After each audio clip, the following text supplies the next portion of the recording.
Boa Então, noite, Rafael, tudo bem? Ô, Rafael, fala um pouco de você, qual que é a sua formação, depois a gente cai no assunto do Chapano. Bem, a minha formação eu sou advogado, formado pela URGS, mestrado em Direito e agora eu estudo, faço doutorado em Direito também. Estou estudando mestrado em Economia e algumas formações também em Finanças, Filosofia e Contabilidade.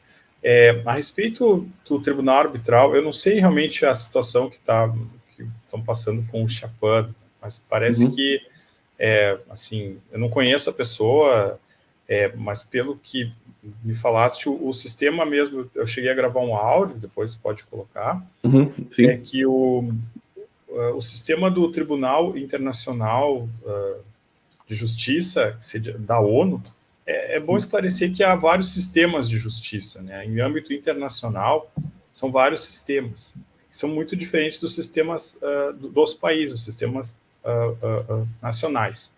Os sistemas internacionais, o da ONU principalmente, ele é feito por tratados e convenções. Os países, então, concordam em fazer parte do sistema da ONU, e aí, ao concordar com isso, eles ficam de acordo que a parte jurisdicional, quando há algum caso, um caso de conflito entre países, um juiz arbitral, todos os juízes da Corte Internacional de Justiça da ONU, que é sediada em Haia, na França, eles são 15 no total, tem um período, um mandato de 9 anos. Para ser nomeado juiz da Corte Internacional de Haia, precisa então passar é nomeado pelo Conselho de Segurança e pela Assembleia Geral da ONU. É um sistema próprio específico, e são juízes arbitrais. Então, o que significa ser arbitral? Significa que quando tem um conflito, quando tem um caso, as partes, assim, o país A e o país B, eles consentem, eles ficam de acordo que uma pessoa vai julgar, eles têm que concordar que alguém vai julgar. Essa é a grande diferença entre o tribunal arbitral e outros. É importante também esclarecer que há muitos, assim, eu não tenho nem noção do número, porque das câmaras arbitrais fora do sistema da ONU, um conjunto de estudiosos sobre uma matéria, pode ser matéria de finanças, pode ser matéria de petróleo, matéria de energia elétrica, matérias muito específicas que requerem um conhecimento técnico muito avançado, criem câmaras arbitrais próprias, até para crimes, investigações. Só que esses julgamentos necessitam, então, que as partes concordem que um terceiro vá julgar um conflito entre A e B, nomeiem um terceiro. Eu não sei especificamente o caso desse Chapano, eu não sei, eu só vou dizer genericamente como funciona, e aí a lista, eu posso passar o e-mail dos juízes que estão nesse tribunal, né, os juízes atuais e todos aqueles que passaram, está no site da Corte Internacional de Justiça de Haia.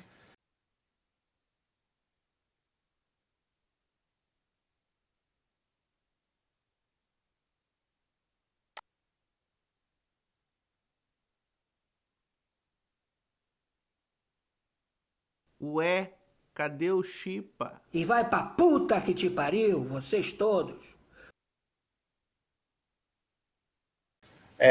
Mas aí, se é um juiz, ele ou tem uma nomeação internacional, ele comprova com o documento que foi nomeado. Tem várias maneiras de comprovar. Na internet, há uma série de listas públicas que comprovam autorizações ou exercício de uma atividade internacional pela pessoa. É complicado daí se ela realmente não comprova ou só diz que é, então aí é toda uma outra discussão. Nesse momento só estou esclarecendo mais ou menos o sistema. Aí o sistema da ONU, então, são juízes arbitrais, são 15 no total, eles julgam casos que os países, então, estabelecem para eles. Diferente disso é o sistema da justiça, por exemplo, do Brasil. Tem a justiça que a gente conhece, são juízes que julgam, né, juízes cíveis ou criminais.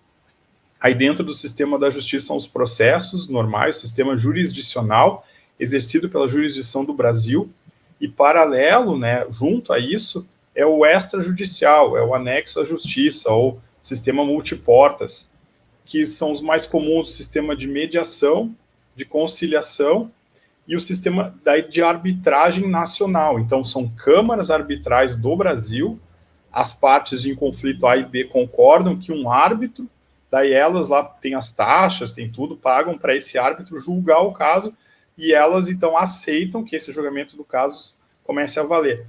E esse é o sistema que é nacional. Então, esses sistemas nacionais extrajudiciais dependem que as partes concordem que um terceiro atue, com mediação e tal. Então, isso é diferente do sistema internacional, que tem o da ONU, tem outro sistema também da Corte Interamericana de Justiça, ou da Corte Internacional de Direitos Humanos. São todos sistemas diferentes, que dependem dos acordos celebrados.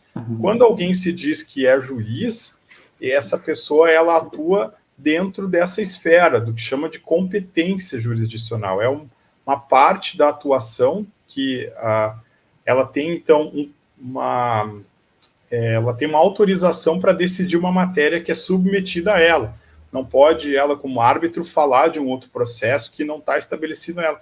Não existe árbitro ficar dando... Aí, se ele der opiniões políticas ou falar alguma coisa, ele está falando como cidadão. É diferente de falar como um juiz. Então, Rafael, uma pergunta que um inscrito fez aqui, falou assim, Wildes, pergunta para o Rafael se um juiz arbitral ele pode dar ordem de prisão para um juiz do STF. Daí, assim... não, ele não pode, tá?